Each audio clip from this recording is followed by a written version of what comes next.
ಶಾರದಾ ಮಹಿಳಾ ಕಾಲೇಜಿನಲ್ಲಿ ಜಾನಪದ ಉಪನ್ಯಾಸ. ಕರ್ನಾಟಕ ಜಾನಪದ ಪರಿಷತ್ತು ತಾಲೂಕು ಘಟಕ ಸಿಂಧನೂರು ಶಾಲಾ ಕಾಲೇಜಿಗೊಂದು ಜಾನಪದ ಉಪನ್ಯಾಸ ಕಾರ್ಯಕ್ರಮವನ್ನು ನಗರದ ಶಾರದಾ ಮಹಿಳಾ ಕಲಾ ಮತ್ತು ವಾಣಿಜ್ಯ ಪದವಿ ಮಹಾವಿದ್ಯಾಲಯದಲ್ಲಿ ಜರುಗಿತು. ಉದ್ಘಾಟಕರಾಗಿ ಜಾಜಿ ದೇವೇಂದ್ರಪ್ಪ ಮಾತನಾಡಿ, ಬ್ರಿಟಿಷರು ಭಾರತ ದೇಶದ ಪ್ರತಿ ಹಳ್ಳಿಗೆ ಹೋಗಿ ಜಾನಪದವನ್ನ ಅಷ್ಟೇ ಅಲ್ಲದೆ ಒಗಟು, ಸುಗ್ಗಿ ಪದ, ಸೋಬಾನೆ ಪದ ಹೀಗೆ ಅನೇಕ ಈ ಮಣ್ಣಿನ ಸೊಗಡನ್ನ ಸಂಗ್ರಹ ಮಾಡಿದರು. ಬಳ್ಳಾರಿಯ ದರೋಜಿ ಊರಿನ ಮಹಿಳೆ ಈರಮ್ಮ 800 ಪುಟದಷ್ಟು ಹಾಡುಗಳನ್ನು ದಿನದ 24 ಗಂಟೆಯೂ ಹಾಡಬಲ್ಲವರು. ಇನ್ನು ದೇವಲಾಪುರ ವ್ಯಕ್ತಿಯೊಬ್ಬ ಮೈಲಾರಲಿಂಗನ ಕಾವ್ಯ ಸುದೀರ್ಘವಾಗಿ ಹಾಡುವರು. ಈಗಿನ ಫೇಮಸ್ ಹಾಡು ಸೋಜುಗಾದ ಸೂಜಿ ಮಲ್ಲಿಗೆ ಹಾಡು ಕೂಡ ಜನಪದದಿಂದ ಬಂದಿದ್ದು.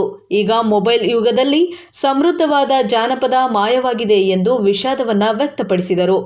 ಏನನ್ನು ಓದದೆ ಎಲ್ಲವನ್ನ ತಿಳಿದುಕೊಂಡವರು ಈ ಜನಪದ ಕಲೆಗಾರರು ಎಂದು ಜನಪದ ತ್ರಿಪದಿಗಳಲ್ಲಿ ಜೀವನದ ಮೌಲ್ಯಗಳ ಬಗ್ಗೆ ನಿವೃತ್ತ ಶಿಕ್ಷಕ ವೆಂಕನಗೌಡ ವಟಗಲ್ ವಿಶೇಷ ಉಪನ್ಯಾಸವನ್ನ ವಿದ್ಯಾರ್ಥಿಗಳಿಗೆ ನೀಡಿದರು.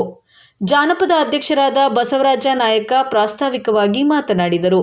ಈ ವೇಳೆ ಅಕ್ಕ ನಾಗಮ್ಮ, ಶುಭಾ, ಮೇರಿ, ಮಲ್ಲಯ್ಯ, ಗೌರಿ, ವಾಲಿಕರ್ ಸೇರಿದಂತೆ ವಿದ್ಯಾರ್ಥಿನಿಯರು ಇದ್ದರು.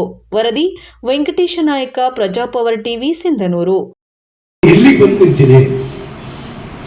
ನಮ್ಮ ಸಮೃದ್ಧವಾದಂತಹ ಜಾನಪದ ಹಾಡುಗಳನ್ನು ಹೆಂಗೆ ಉಳಿಸ್ಕೊಳ್ಳೋದಕ್ಕೆ ಹಳ್ಳಿಗಳಲ್ಲೇ ಮಾಯ ಆಗಿದೆ. ಸಿಟಿ ಆಮೇಲೆ ನಗರ ಮತ್ತು ಪಟ್ಟಣಗಳಲ್ಲಿ ಅದು ಹೋಗಿ ಒಂದು 25 ವರ್ಷ ಆಯ್ತು. ನಾವೆಲ್ಲರೂ ಹೆಚ್ಚು ಕಮ್ಮಿ, ನೀವೆಲ್ಲ ನಮ್ಮನ್ನೆಲ್ಲ ನೋಡ್ತಾ ಇದ್ರೆ ನಾವೆಲ್ಲ ಹಳ್ಳಿ ಮಕ್ಕಳೇ ಅಲ್ವಾ? ಮೊನ್ನೆ ಗೌರಮ್ಮ ನೋಡುವೆ ಮಾಡಿ ಬಂದಿರಿ.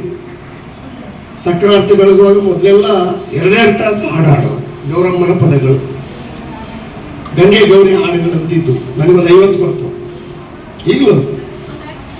ಆಮೇಲೆ ಹೇಳ್ತೇನೆ, ಗಂಗೆ ಗೌರಿ ಹಾಡುಗಳು ಹಾಡೋರು, ಮದುವೆಗಳಲ್ಲಿ ಹಾಡೋರು,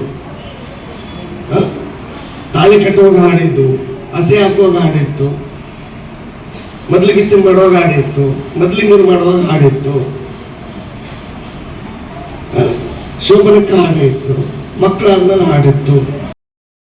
ಗೆಳೆಯ ಡಾಕ್ಟರ್ ಜಾಜಿ ದೇವೇಂದ್ರಪ್ಪ ಅವರು ಕೂಡ ಈ ವಿಷಯದಲ್ಲಿ ತಜ್ಞರಾಗಿದ್ದಾರೆ, ಬಹಳ ಸಂಪನ್ಮೂಲ ವ್ಯಕ್ತಿಗಳಾಗಿದ್ದಾರೆ. ಅವರ ಮಾತುಗಳನ್ನು ಕೂಡ ನಾವು ಆಲಿಸಬೇಕಾಗಿದೆ. ಇವತ್ತು ಅವರಿಂದಲೇ ಈ ಕಾರ್ಯಕ್ರಮ ಎನ್ನುವಂಥದ್ದು ಉದ್ಘಾಟನೆ ಆಗಲಿದೆ. ನಾನು ಹೆಚ್ಚಿಗೆ ಸಮಯವನ್ನು ತೆಗೆದುಕೊಳ್ಳಲ್ಲ.